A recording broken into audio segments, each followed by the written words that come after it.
Hello guys, ang bariyang ito na nasa inyong harapan ay isang uri po ng old coin at ito ay 1 piso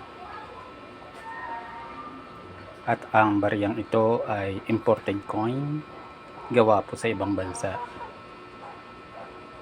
at ang bariyang ito ay binubuo po ng nickel brass o gawa po sa nickel brass. At ito po ay 1974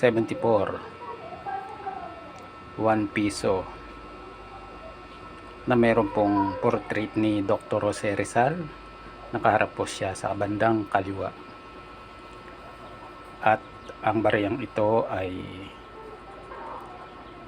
daang milyon po ang mint.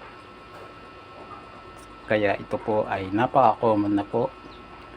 At hindi naman po ito hinahanap ng mga kolektor.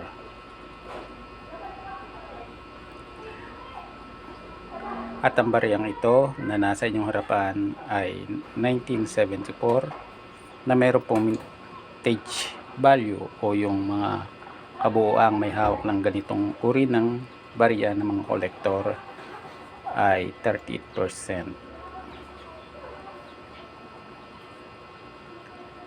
Hanggang dito na lang po at marami pong salamat sa panonood.